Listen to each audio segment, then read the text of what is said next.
જો વિદ્યાર્થી મિત્રો ધોરણ 12 ચેપ્ટર નંબર 14 જૈવિક અણુઓમાં આપણે છેલ્લી લેક્ચર નંબર 6માં આપણા પેમ્પલેટના પ્રશ્ન નંબર 18થી 21 ભણી ગયા હતા.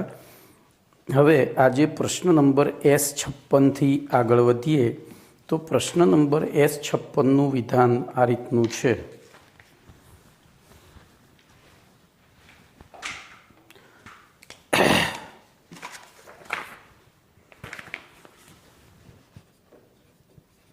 એમાં એવું કીધું છે પોલિસેકેરાઇડ વર્ગનું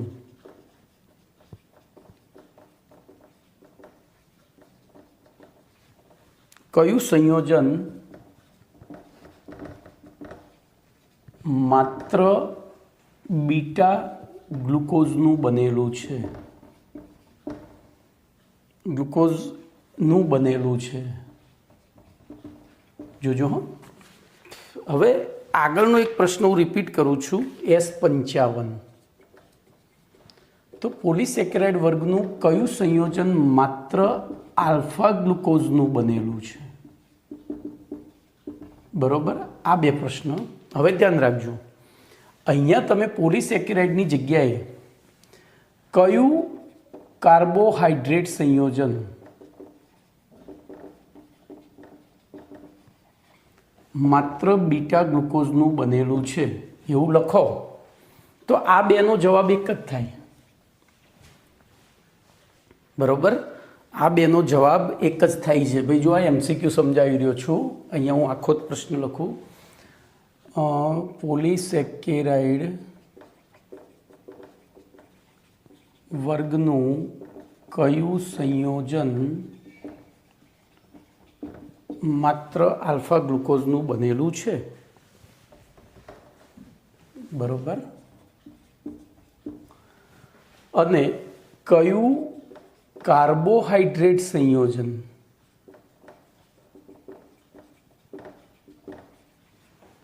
માત્ર આલ્ફા ગ્લુકોઝનું બનેલું છે. તો આના જવાબમાં એક જ આવે, સેલ્યુલોઝ જ. આ પહેલા બે પ્રશ્નો છે ને એનો જવાબ એક જ આવે, સેલ્યુલોઝ. બરોબર, જ્યારે આનો જવાબ આવે સ્ટાર્ચ અને આનો જવાબ આવે સ્ટાર્ચ વત્તા માલ્ટોઝ. કેમ? તો માલ્ટોઝ ડાયસેકેરાઇડ છે, એ પણ બે આલ્ફા ગ્લુકોઝનું બનેલું છે. યાદ કરો, ગઈ વખતે આપણે આગળ પ્રશ્ન નંબર 15માં જુઓ, માલ્ટોઝ પણ. એટલે અહીંયા આ લોકો આવી વસ્તુઓનો જે કહેવાય ને કે થોડું કન્ફ્યુઝિંગ હોય એવી વસ્તુઓ જ વધારે પૂછતા હોય છે. તો આ યાદ રાખજો. બરાબર, S55 S56 એમાં S55માં આપણે એવું પૂછ્યું હોય પોલિસેકેરાઇડની જગ્યાએ તો જોજો આ પોલિસેકેરાઇડ છે પણ આ ડાયસેકેરાઇડ છે. હવે આ તો પોલી ગણો પણ આમાં કોઈ એવું ડાયસેકેરાઇડ આપણને મળતું જ નથી જે બીટા ગ્લુકોઝનું બનેલું હોય. એટલે જો પોલિસેકેરાઇડ બીટા ગ્લુકોઝનું બનેલું પોલિસેકેરાઇડ સંયોજન પૂછાય તો સેલ્યુલોઝ, અને બીટા ગ્લુકોઝ ધરાવતું કાર્બોહાઈડ્રેટ સંયોજન પૂછાય તોય સેલ્યુલોઝ. પણ આલ્ફા ગ્લુકોઝ ધરાવતું પોલિસેકેરાઇડ પૂછાય ત્યારે સ્ટાર્ચ, અને આલ્ફા ગ્લુકોઝ ધરાવતું કાર્બોહાઈડ્રેટ પૂછાય ત્યારે સ્ટાર્ચ અને માલ્ટોઝ બે. ઓકે, તો અહીંયા તમારો 56મો પ્રશ્ન પૂરો થયો. હવે આગળ જઈશું આપણે પ્રશ્ન નંબર, એટલે S56 પૂરો થયો.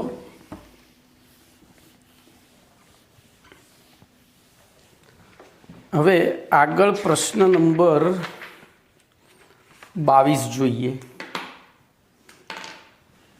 તો પ્રશ્ન નંબર 22નું વિધાન છે ગ્લાયકોજન વિશે ટૂંક નોંધ લખો. આવો પ્રશ્ન છે, ગ્લાયકોજન વિશે ટૂંક નોંધ લખો. બોલો શું કરીશું આમાં? તો ધ્યાન રાખજો, સૌથી પહેલાં તો ગ્લાયકોજનનો પરિચય આપવો પડે. તો ગ્લાયકોજનનો પરિચય શું? તો પ્રાણીઓ દ્વારા ખોરાકમાં લેવામાં આવતા વિવિધ કાર્બોહાઈડ્રેટ સંયોજનો પૈકી પ્રાણીઓ દ્વારા ખોરાક તરીકે લેવામાં આવતા વિવિધ કાર્બોહાઈડ્રેટ સંયોજનો પૈકી, બરોબર, દૈનિક જરૂરિયાત કરતા વધારાના કાર્બોહાઈડ્રેટ સંયોજનો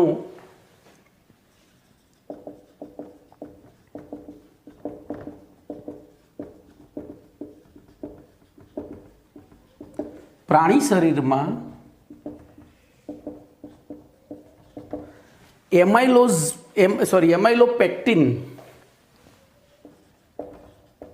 એમાઇલોપેક્ટિન જેવું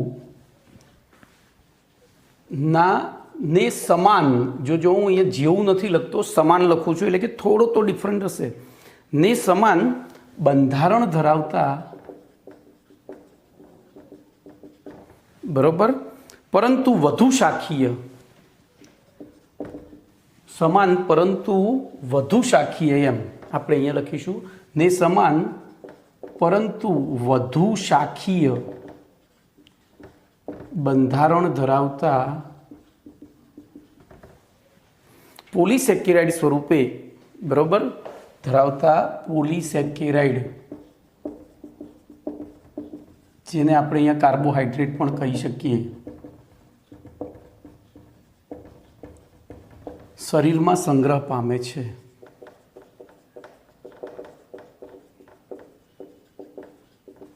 બરોબર, આ પોલિસેકેરાઇડને અથવા તો શોર્ટમાં લખવું હોય તો જેને ગ્લાયકોજન કહે છે.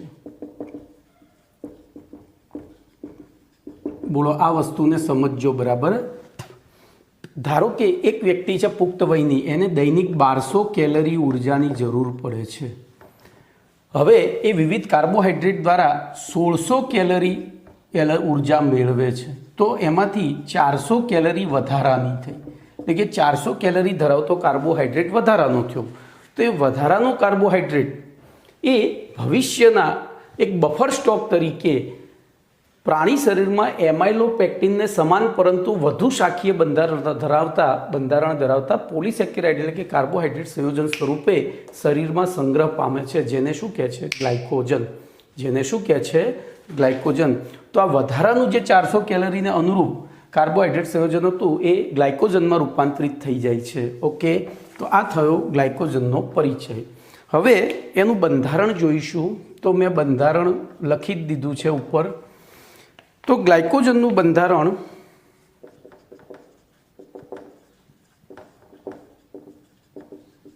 એમાઇલોપેક્ટિન ના બંધારણને સમાન હોવાથી, બોલો શું થશે? પ્રાણીજ સ્ટાર્ચ હોવાથી તેને પ્રાણીજ સ્ટાર્ચ તરીકે પણ ઓળખવામાં આવે છે. તેને પ્રાણીજ સ્ટાર્ચ પણ કહેવામાં આવે છે, તરીકે પણ ઓળખવામાં આવે છે. બરોબર. ગ્લાયકોજનનું બંધારણ, જો અહીંયા મેં વાક્ય લખેલું છે, ગ્લાયકોજનનું બંધારણ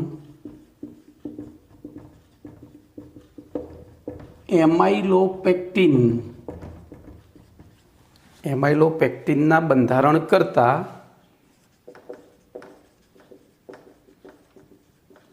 વધુ શાખાઓ ધરાવતું હોય છે. વધુ શાખાઓ ધરાવતું હોય છે. ચલો, એની પ્રાપ્તિ,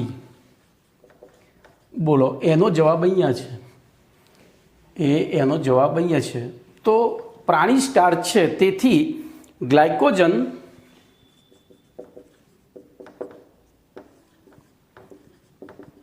પ્રાણીજ શરીરમાં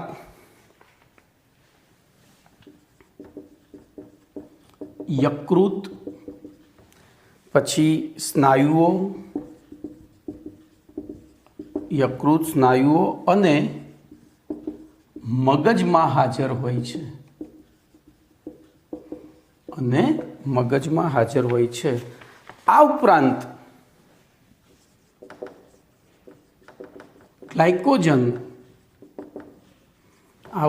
ગ્લાયકોજન ઈસ્ટ અને ફૂગમાંથી પણ પ્રાપ્ત થાય છે.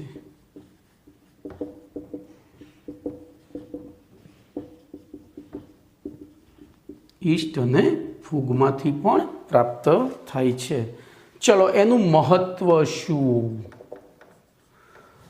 તો જોજો, બીમારીની અવસ્થામાં આપણે ખોરાક બંધ થઈ જાય છે, ડૉક્ટર પહેલું જ ખાવાનું બંધ કરાવી દે, પરેજી પાળવાનું કહે છે, બરાબર. તો એવી પરિસ્થિતિમાં આપણી દૈનિક જરૂરિયાત જેટલો કાર્બોહાઈડ્રેટ આપણે લઈ શકતા નથી, અને એવી પરિસ્થિતિમાં આ વધારાનો જે એમાઇલોઝ છે એનું વિખંડન થઈ આપણને ગ્લુકોઝ પ્રાપ્ત થાય છે, જે આપણી દેહ ધાર્મિક ક્રિયાઓમાં ઉર્જાના સ્ત્રોત તરીકે વપરાય છે. તો જોઈએ, બીમારીની અવસ્થામાં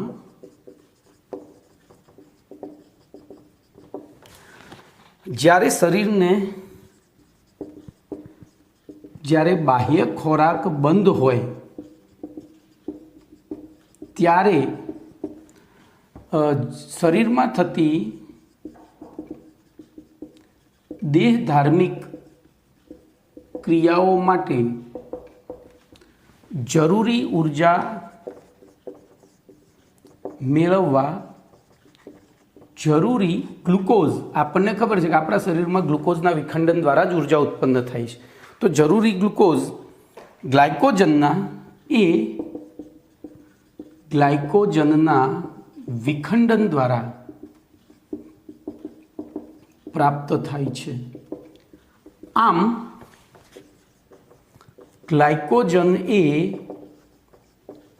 પ્રાણી શરીરમાં ઉર્જાના સ્ત્રોતનો બફર સ્ટોક છે. બફર એટલે જે ક્યારેય બદલાય નહીં, બરોબર, બફર સ્ટોક છે. ઓકે, તો આ થઈ તમારી ગ્લાયકોજન વિશે ટૂંક નોંધ. આટલું લખો એટલે તમારો એક પણ માર્ક્સ ના કપાય, બરોબર, એક પણ માર્ક્સ ના કપાય. હવે આગળનો પ્રશ્ન લઈએ. તો આગળનો પ્રશ્ન છે એનું વિધાન, પ્રશ્ન નંબર 23.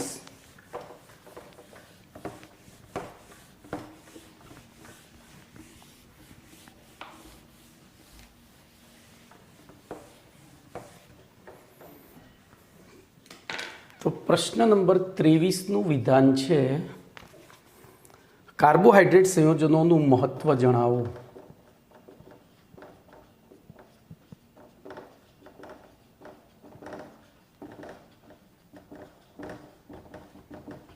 બરોબર, આવો પ્રશ્ન છે. હવે જોજો, આ મહત્વ એટલે આપણે કાર્બોહાઈડ્રેટ સંયોજનો વગર આપણી પરિસ્થિતિ શું થાય, અથવા તો આપણા દૈનિક જીવનમાં કાર્બોહાઈડ્રેટ સંયોજનો ક્યાં ક્યાં ઉપયોગી છે, એ બધું જ અહીંયા લખી નાખવાનું છે. તો હું અહીંયા તમને એક ટ્રીક આપું છું, ધ્યાન રાખજો. કોષની વૃદ્ધિ અને વિકાસ માટે બોલો, રોટી, કપડા ઓર મકાન. હવે મકાન આવ્યું એટલે ફર્નિચર, બરોબર. રોટી, કપડા ઓર મકાન, ફર્નિચર, ઔષધો, બોલો, અને બંધારણ જરૂરી છે. કોષની વૃદ્ધિ, કોષના બંધારણ, વૃદ્ધિ અને વિકાસ માટે અહીંયા થોડું વાક્ય જોજો, હું મુદ્દા આડાવડા કરીશ, પણ આપણને અહીંયા થોડો ચેન્જ કરી અને આપણે આખી ટ્રીક બદલીએ છીએ એટલે બધા મુદ્દા ઓટોમેટિક યાદ રહી જાય, બરાબર. તો કોષની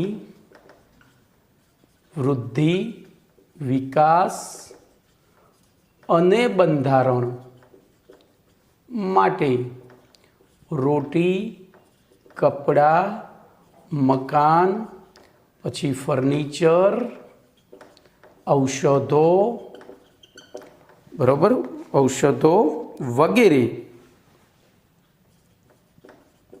જરૂરી છે. આ એક મહત્વ આપણે યાદ રાખીશું. એમાં તમારા બધા જ મુદ્દા આવી જાય છે. થોડું મોડિફિકેશન કરીને લખો એટલે બધા મુદ્દા આવી જાય. કાર્બોહાઈડ્રેટ સંયોજનનું મહત્વ આવી જાય. તો પહેલો તો પરિચય લખવો પડે. તો કાર્બોહાઈડ્રેટ સંયોજનનું મહત્વ સમજાવતા કેટલાક મુદ્દા નીચે પ્રમાણે છે. ચલો, પહેલો હું અહીંયા નંબર આપી દઉં છું, એટલે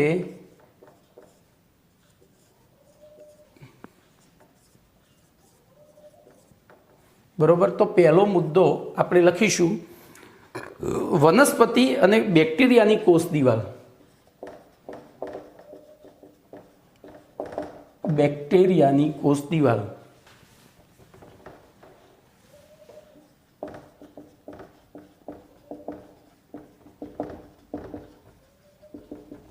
સેલ્યુલોઝની બનેલી હોય છે. બોલો, પહેલું જ મહત્વ થઈ ગયું. સેલ્યુલોઝ એક કાર્બોહાઈડ્રેટ છે, અને ના હોત તો વનસ્પતિ અને કોષ અને બેક્ટેરિયાની કોષ દિવાલ ના બની હોત તો કોષ ના બન્યો હોત, અને કોષ ના બન્યો હોત તો વનસ્પતિ અને બેક્ટેરિયા પણ. તો આપણે બધું નથી સમજાવવાનું, આપણે તો ખાલી આટલું લખવાનું જ છે, સમજવાળો એને જાતે સમજી જાય. બરોબર. પછી છેલ્લે લખીશું. પછી વૃદ્ધિ, બીજું તો નવી ઉગતી વનસ્પતિ. બરાબર, નવી ઉગતી વનસ્પતિ પોતાની વૃદ્ધિ માટે, હવે જો નવી ઉગી હોય, અંકુરણ થયું હોય એટલે પાન તો હોય નહીં, પાંદડા હોય નહીં, પાંદડા ના હોય તો એ પ્રકાશ સંશ્લેષણ કરી ના શકે, અને પ્રકાશ સંશ્લેષણ ના કરી શકે તો એની વૃદ્ધિ ના થાય. પણ એ વૃદ્ધિ માટે બીજમાં સંગ્રહાયેલા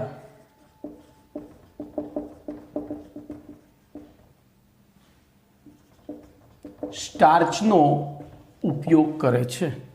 બરોબર, સ્ટાર્ચનો ઉર્જાના સ્ત્રોત તરીકે ઉપયોગ કરે છે. બોલો, કમ્પ્લીટ. ચલો, ત્રીજો મુદ્દો લઈશું, વિકાસ. તો ધ્યાન એ રાખજો, માણસ બીમાર પડ્યો હોય ને તો એનો શારીરિક વિકાસ અટકી નથી જતો. માણસ, દાખલા તરીકે કોઈ બાળક જન્મજાત ગંભીર બીમારીથી પીડાતું હોય તો એના શરીરનો વિકાસ તો ચાલુ જ રહે છે. તો આપણે બીમારીની અવસ્થામાં જોઈએ તો પ્રાણી શરીરમાં સંગ્રહાયેલો ગ્લાયકોજન જરૂર પડે ત્યારે ગ્લુકોઝમાં રૂપાંતરિત થઈ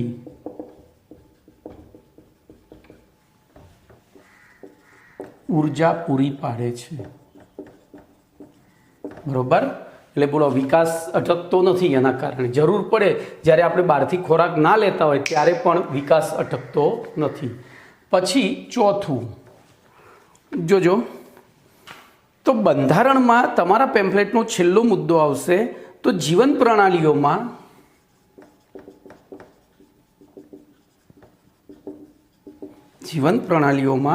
ન્યુક્લિક એસિડમાં રિબોઝ શર્કરા અને ડી રિબોઝ જેવી શર્કરાઓ, બરોબર, આલ્ડોપેન્ટોઝ શર્કરા સ્વરૂપે જેવી આલ્ડોપેન્ટોઝ શર્કરાઓ, આપણે એવું લખીશું, જેવી આલ્ડોપેન્ટોઝ. એટલે જો અહીંથી એક MCQ મળી જાય, રિબોઝ અને ડી રિબોઝ એ 5 કાર્બનવાળી છે અને આલ્ડીહાઇડ સમૂહ છે. તો આલ્ડોપેન્ટોઝ શર્કરાઓ, બોલો, શર્કરા સ્વરૂપે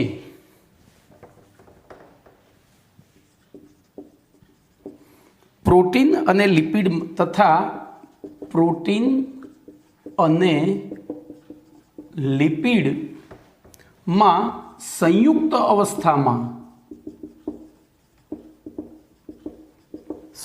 અવસ્થામાં કાર્બોહાઈડ્રેટ સંયોજનો હાજર છે, જે દર્શાવે છે કે કાર્બોહાઈડ્રેટ સંયોજનો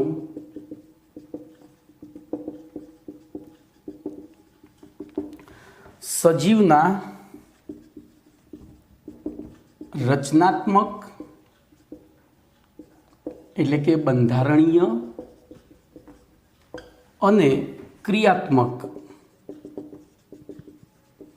એકમો છે. એટલે અહીંયા આપણે બંધારણની વાત કરી. જોજો, તો અહીંયા વિકાસ અટકતો નથી એવું લખીશું. બરાબર. એટલે વિકાસની વાત થઈ. પછી વૃદ્ધિ, એ તો અંડરલાઈન થાય એવી જ છે. પછી કોષ, તો કોષ દિવાલ. બરાબર. અહીંયા વિકાસને અંડરલાઈન કરીશું, અહીંયા બંધારણને અંડરલાઈન કરીશું. ચલો, એના પછી 5મો મુદ્દો. બોલો, પ્રાણીઓના આ રોટી એટલે ખોરાક. તો પ્રાણીઓના ખોરાકનો મુખ્ય ઘટક બોલો શું છે? તો કાર્બોહાઈડ્રેટ સંયોજનો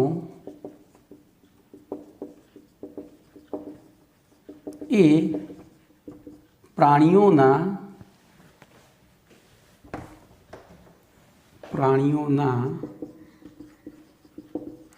ખોરાકનો મુખ્ય ઘટક છે. રોટી એટલે ખોરાક. ચલો પછી છઠ્ઠું બોલો, છઠ્ઠામાં શું લખીશું? તો કપડાં, તો કાપડ તરીકે ઉપયોગી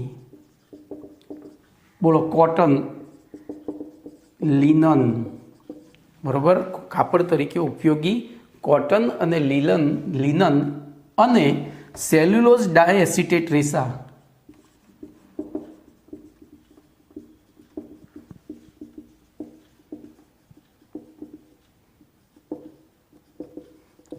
કાર્બોહાઈડ્રેટ સંયોજનો છે. એ કાર્બોહાઈડ્રેટ સંયોજનો છે. ચલો સાતમું, તો મકાન અને ફર્નિચરની બનાવટમાં, બે ભેગું લખજો, મકાન અને ફર્નિચરની બનાવટમાં વપરાતા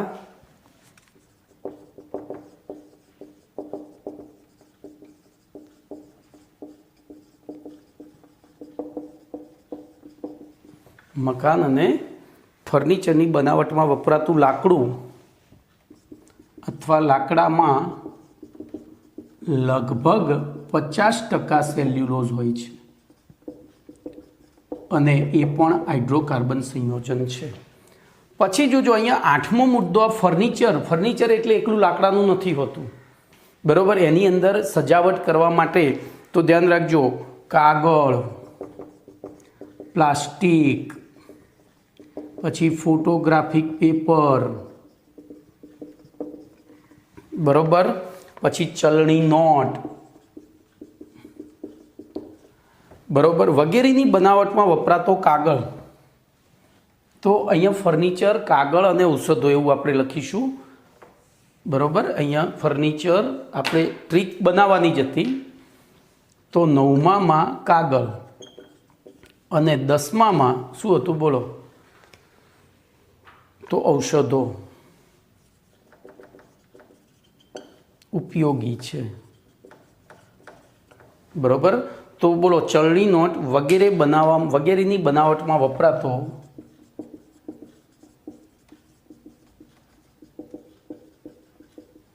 કાગળ એ પણ શું છે? કાર્બોહાઈડ્રેટ, સેલ્યુલોઝ છે, એટલે કે કાર્બોહાઈડ્રેટ સંયોજન છે. પછી 9 એટલે 8મું ફર્નિચર, હા, આ બે ભેગા થયા હતા ને, આ બે ભેગા થઈ ગયા એટલે આ 7 અને 8, અહીંયા 7 અને 8 ભેગું કરીએ, બોલો આ 9 અને હવે 10 જોઈએ. તો ઔષધો, આયુર્વેદિક ઔષધોની બનાવટમાં, આયુર્વેદિક ઔષધોની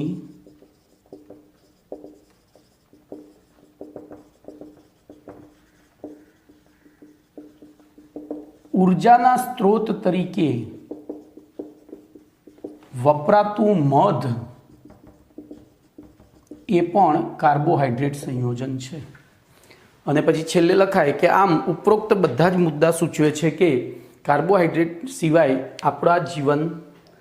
આપણું જીવન સંપૂર્ણપણે શક્ય નથી. શક્ય છે પણ સંપૂર્ણપણે શક્ય નથી. આથી કાર્બોહાઈડ્રેટ આપણા જીવનમાં ખૂબ જ મહત્વના સંયોજનો છે. તો કોષની વૃદ્ધિ વિકાસ અને બંધારણ માટે રોટી, કપડાં, મકાન, ફર્નિચર, કાગળ, ઔષધો વગેરે ઉપયોગી છે.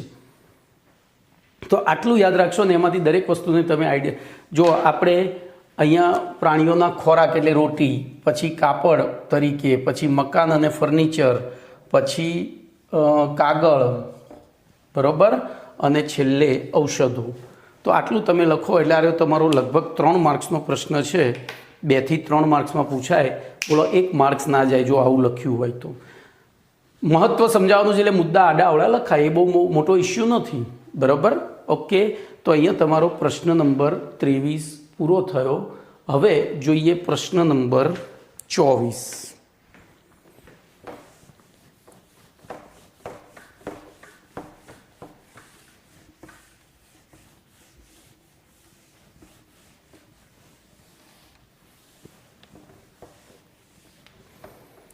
તો પ્રશ્ન નંબર 24નું વિધાન છે, બોલો ગ્લુકોઝ અને સુક્રોઝ પાણીમાં શું દ્રાવ્ય છે? ગ્લુકોઝ અને સુક્રોઝ પાણીમાં શું દ્રાવ્ય છે?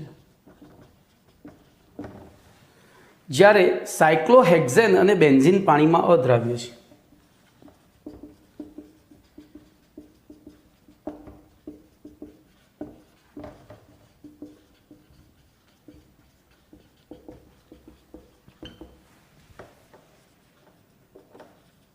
બોલો સમજાવો. તો જોજો, એક અમુક આવા આ છે ને સ્પેસિફિક જીનીટના પ્રશ્નો કહેવાય. જ્યારે દ્રાવ્યતા આવતી હોય તો દ્રાવ્યતા આવતી હોય ત્યારે બે વસ્તુ વિચારાય. દ્રાવ્યતા સંબંધિત પ્રશ્ન હોય આવો કોઈ પણ, તો એમાં બે વસ્તુ વિચારાય. એક તો દ્રાવ્ય અને દ્રાવકની લાક્ષણિકતા, જે આપણે ચેપ્ટર 2 દ્રાવણોમાં ભણ્યા છીએ, બરોબર, ધોરણ 12 ચેપ્ટર 2 દ્રાવણોમાં ભણ્યા છીએ. અને બીજું ભણાય લેટીસ ઉર્જા. બીજું વિચારવું પડે લેટીસ ઉર્જા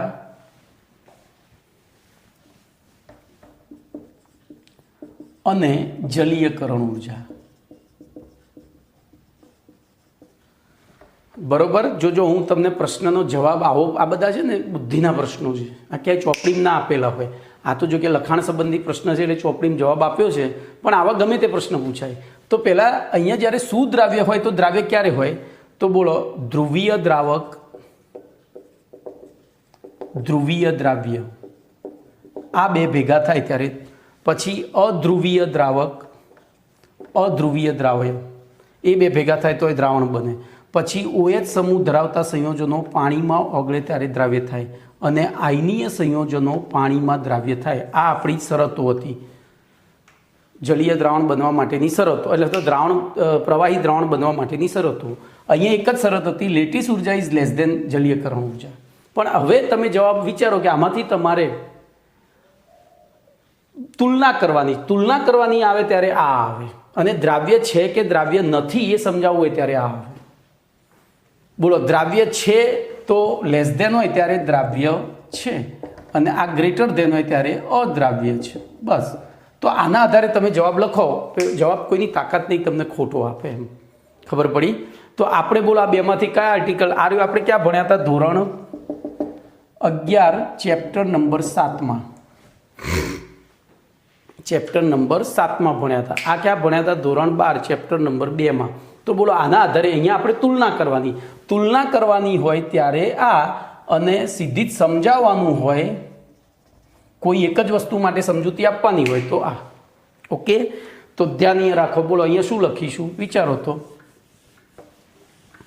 તો ગ્લુકોઝ અને સુક્રોઝ, સીધું સિમ્પલ જ લખી નાખવાનું. ગ્લુકોઝ અને સુક્રોઝ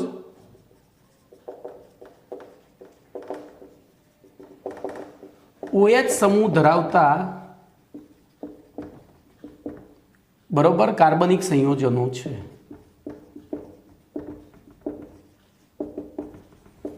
અને આથી તે પાણીમાં દ્રાવ્ય હોય છે, બરોબર. OH સમૂહ ધરાવતા ધ્રુવીય કાર્બનિક, અહીંયા ધ્રુવીય લખવાનું રહી ગયું, ધ્રુવીય કાર્બનિક સંયોજનો છે.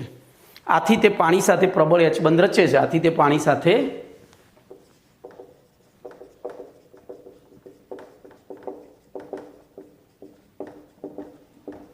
રચે છે, માટે તે પાણીમાં સુદ્રાવ્ય છે. પતી ગયું. જ્યારે બોલો સાયક્લોહેક્ઝેન અને બેન્ઝીન અધ્રુવીય હાઇડ્રોકાર્બન સંયોજનો છે.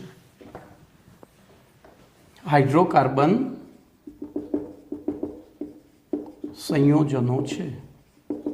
આથી તે પાણી સાથે H બંધ રચી શકતા નથી, એટલે કે તેમાં OH સમૂહ આવેલો નથી.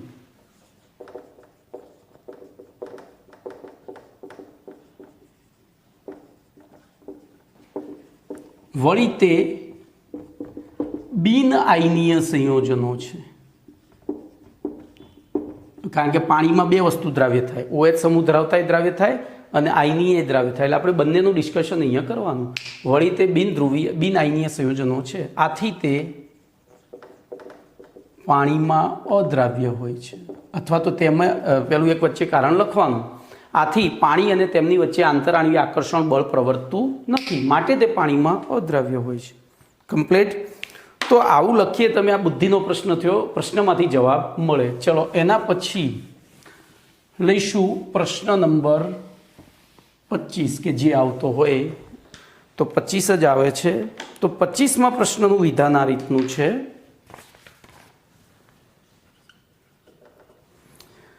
લેક્ટોઝની જળ વિભાજન પ્રક્રિયા જણાવી તેના દ્વારા પ્રાપ્ત થતી નિપજો લખો. લેક્ટોઝની જવી પ્રક્રિયા જણાવી તેના દ્વારા પ્રાપ્ત થતી નિપજો જણાવો. બોલો. આપણે ઓલરેડી આ પ્રશ્ન નંબર 13 હમણાં જ મેં કહ્યું હતું, કદાચ 13 કે 15 બેમાંથી એક હશે, જોઈ લો ફરીથી. 15માં પ્રશ્નમાં આપણે ડાયસેકેરાઇડ વિશે ટૂંક નોંધ લખી હતી. ડાયસેકેરાઇડમાં આપણે શું માં લેશે, શું માં લે. તો પહેલું હતું સુક્રોઝ. જોજો હું અહીંયા ફરીથી રિપીટ, માલ્ટોઝ અને લેક્ટોઝ.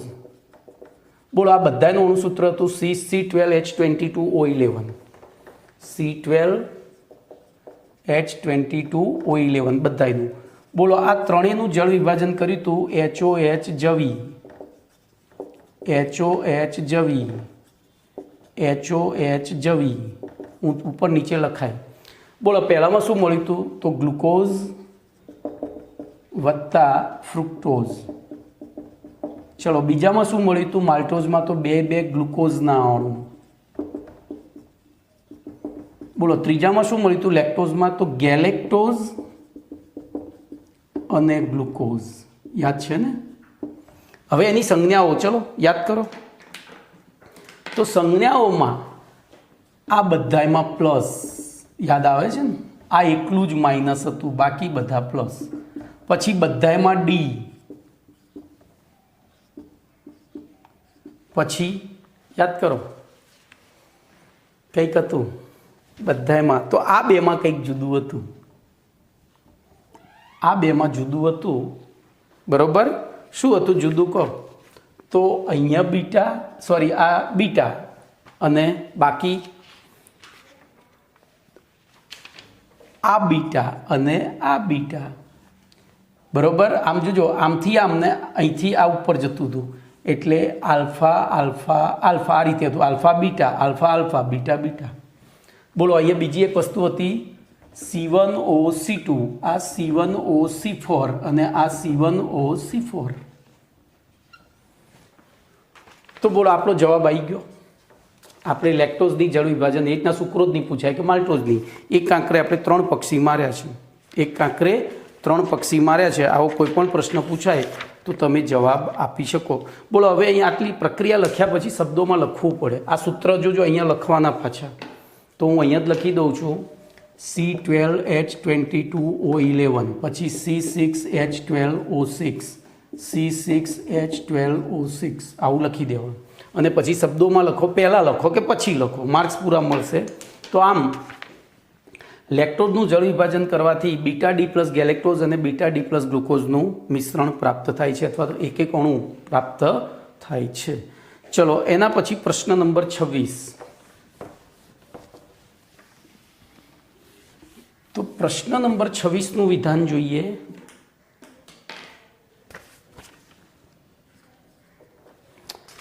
ડી ગ્લુકોઝના પેન્ટા એસિટેટ વ્યુત્પન્નમાં, ડી ગ્લુકોઝના પેન્ટા એસિટેટ વ્યુત્પન્નમાં આલ્ડીહાઇડ સમૂહની ગેરહાજરી કેવી રીતે પુરવાર કરશું?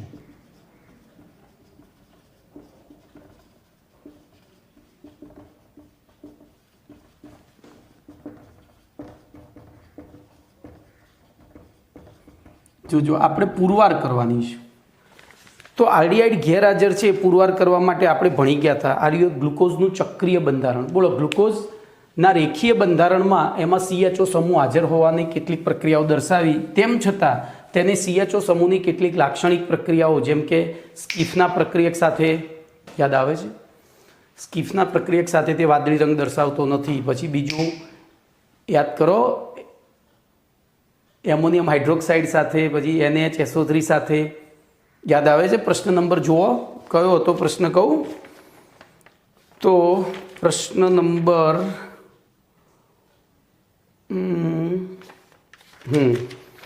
11. જો એમાં પહેલી પ્રક્રિયા છે તે ગ્લુકોઝ સ્કીફના પ્રક્રિયક સાથે જાંબલી રંગ દર્શાવતું નથી અને NaHSO3 સાથે યોક્સિલ નિપજ બનાવતું નથી. હું બોલ્યો જ છું પહેલાં જ.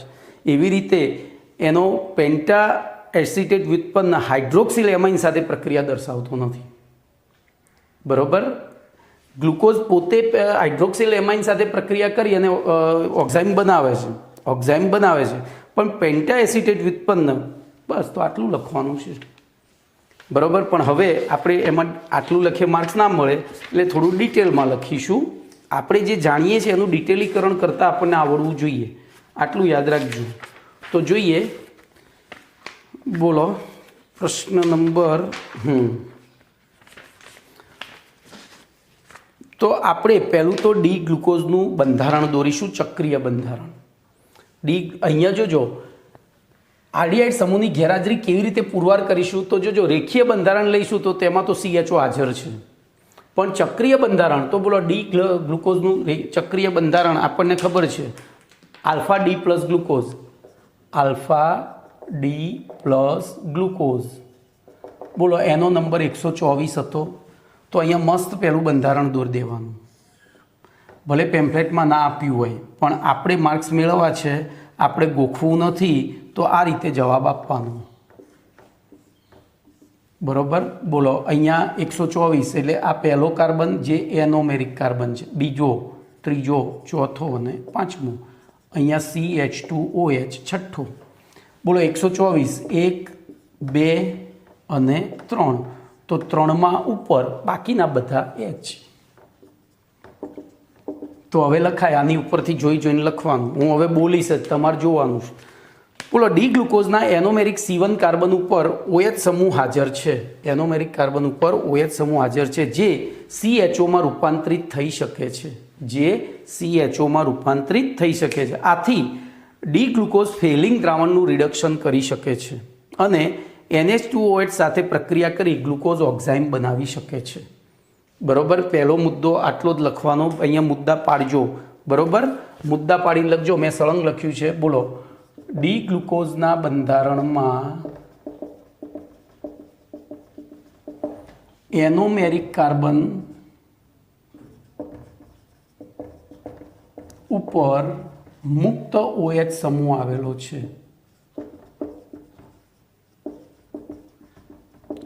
જે CHOમાં રૂપાંતરિત થઈ શકે છે.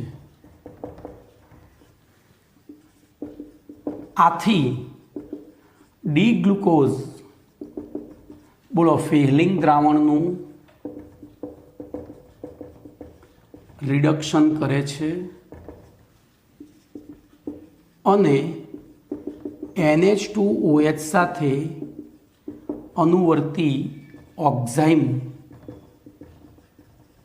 નિપજ આપે છે. આટલું લખ્યું. પરંતુ હવે લખવાનું, પરંતુ ગ્લુકોઝનું એસિટિલેશન કરવામાં આવે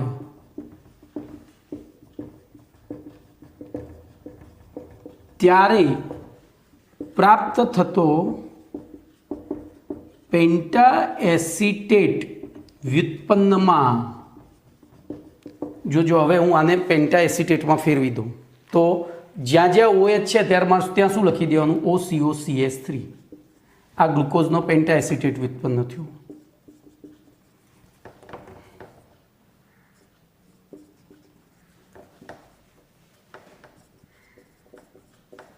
અહીંયા લખવું પડે હો ભાઈ.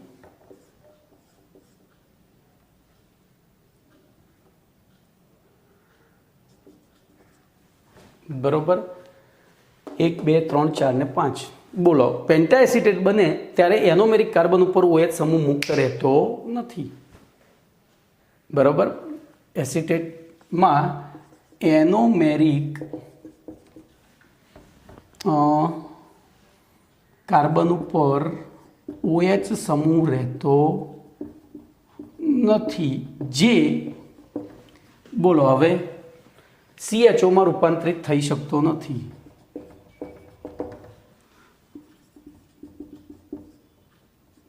આથી CHO સમૂહ બનતો નથી.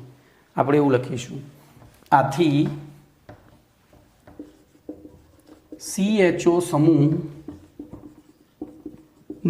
રચના શક્ય રહેતી નથી અથવા તો શક્ય બનતી નથી. પતી ગયું.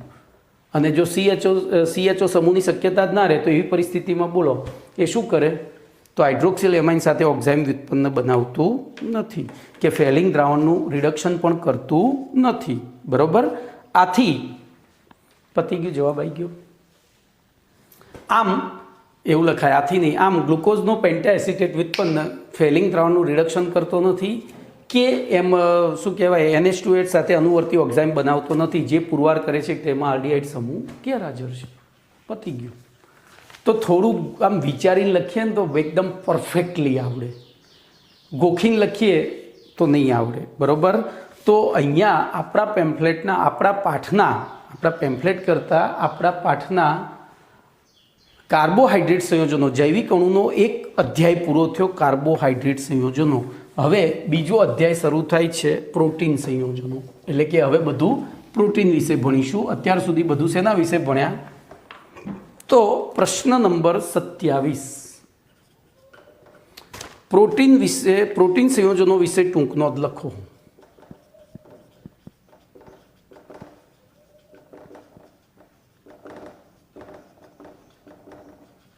પ્રોટીન સંયોજનો વિશે ટૂંક નોંધ લખો. બોલો શું લખીશું? તો પહેલું લખીએ પ્રોટીન સંયોજનો, એવી ટાઇટલ આપીએ. બોલો. તો પ્રોટીન સંયોજન, જો આપણું શરીર જે દેખાય છે, પ્રાણીઓમાં જે દેખાઈ રહ્યું છે બધું પ્રોટીન છે. નખ, વાળ અને ચામડી આપણને દેખાય. કોઈ પણ પ્રાણીનું શું દેખાય? નખ, વાળ અને ચામડી. અને અંદરના ઓર્ગન એ પણ શેના બનેલા છે? પ્રોટીનના જ. તો અહીંયા લખાય જીવન પ્રણાલીઓમાં સૌથી વધુ પ્રમાણમાં પ્રાપ્ત થતા જૈવિક અણુઓમાં, જીવંત પ્રણાલીઓમાં સૌથી વધુ માત્રામાં પ્રાપ્ત થતા જૈવિક અણુ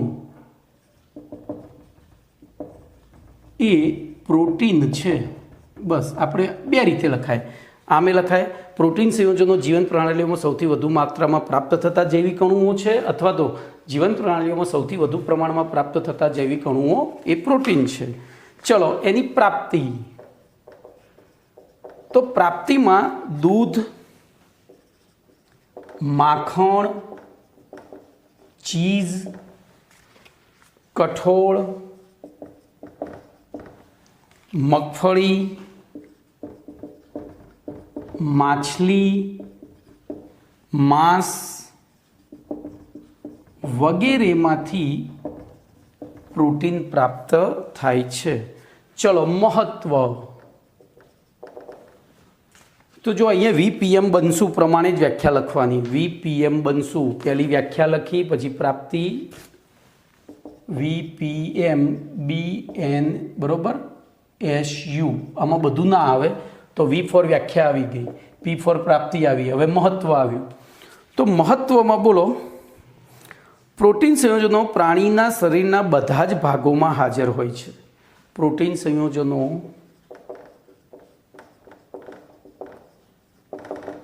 પ્રાણી શરીરના બધા જ ભાગોમાં હાજર હોય છે. પ્રોટીન સંયોજનો અને પ્રાણી શરીરની વૃદ્ધિ અને વિકાસ માટે, આથી પ્રાણી શરીરની વૃદ્ધિ અને વિકાસ માટે, બોલો વિકાસ અને નિભાવ, જોજો ખાલી વિકાસ નહીં, વૃદ્ધિ, વિકાસ અને નિભાવ માટે પ્રોટીન સંયોજનો અગત્યના અથવા તો મહત્વના છે. પહેલું આટલું લખ્યું કમ્પ્લીટ. હવે આમ કરીને લખવું એટલે લખાય આમ. જોજો, વૃદ્ધિ, વિકાસ અને નિભાવ. આમ પ્રોટીન સંયોજનો પ્રાણી શરીરના રચનાત્મક એકમો છે. રચનાત્મક એકમો છે અથવા એકમ છે. ચલો, મહત્વ પત્યું, પછી વાત કરીશું બંધારણની. બોલો, બંધારણમાં શું લખીશું? તો જો બંધારણમાં લખાય બધા જ પ્રોટીન એ આલ્ફા એમિનો એસિડના પોલિમર સંયોજનો છે. શું છે? તો બધા જ પ્રોટીન એ આલ્ફા એમિનો એસિડના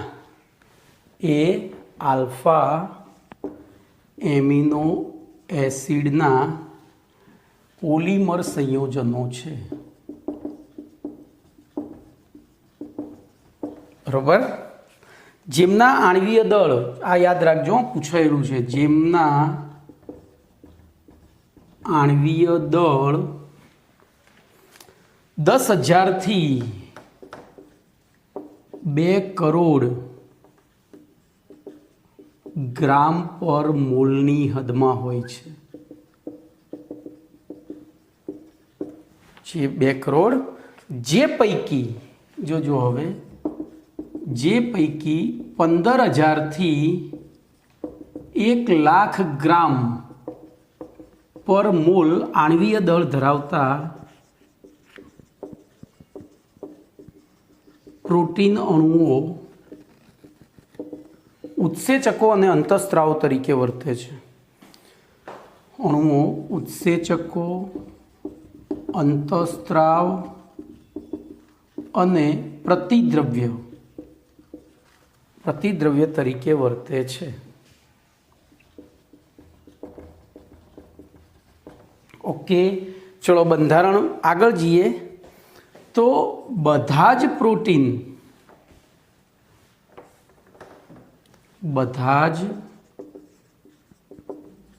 પ્રોટીન અણુઓમાં CHON તત્વ આવેલા હોય છે. અણુઓ CHON તત્વના બનેલા છે. આપણે ટેક્સ્ટબુક પ્રમાણે લખીએ, CHON તત્વોના બનેલા છે. આ ઉપરાંત કેટલાક પ્રોટીન અણુઓમાં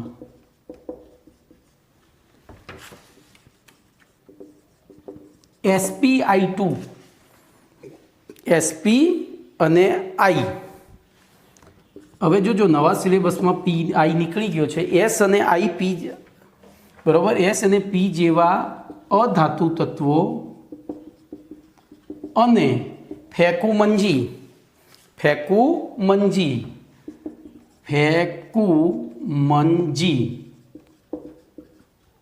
એટલે કે ઝીંક, અહીંયા લખું છું ફેકુમંજી. અહીંયા sp2, sp અને I જેવા, એમ આઈ નથી લખો, નવા સિલેબસમાં નથી, એટલે જૂનામાં હતો, બરાબર. તો ફેકુમંજી જેવા ધાતુ તત્વો પણ હાજર હોય છે અથવા જોવા મળે છે. બોલો, કમ્પ્લીટ. હવે નામકરણ જોજો. વ્યાખ્યા આવી, પ્રાપ્તિ આવી, મહત્વ આવ્યું, બનાવટ નહીં પણ બંધારણ. હવે નામકરણ. તો હું ઉપર પાછો જઉં છું.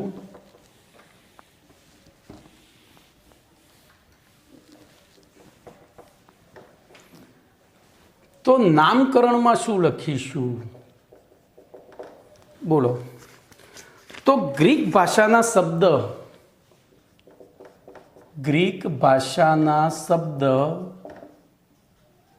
પ્રોટિયોઝ નો અર્થ પ્રાથમિક અથવા મહત્વનું. એવો થાય છે,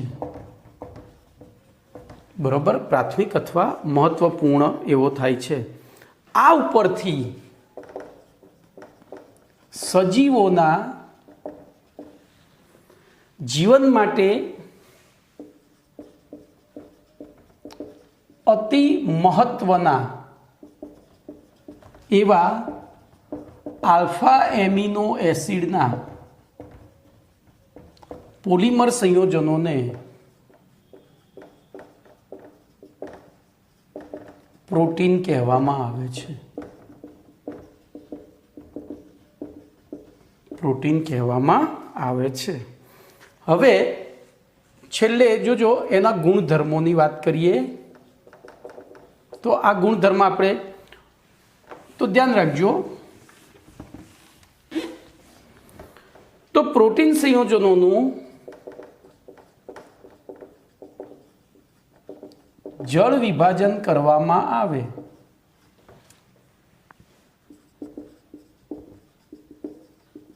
ત્યારે મોટી સંખ્યામાં જુદા જુદા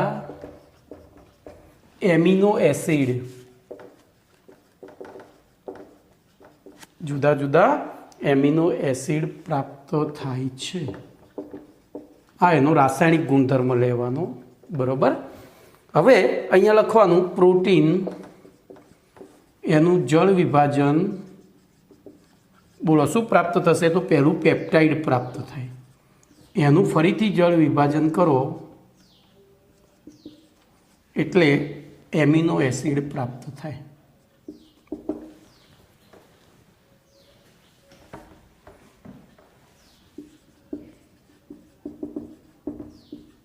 બરોબર. તો આટલું તમારે પ્રોટીનની ટૂંક નોંધમાં લખવાનું છે. તો અહીંયા સુધી રાખીએ છીએ, બીજું નેક્સ્ટ લેક્ચરમાં.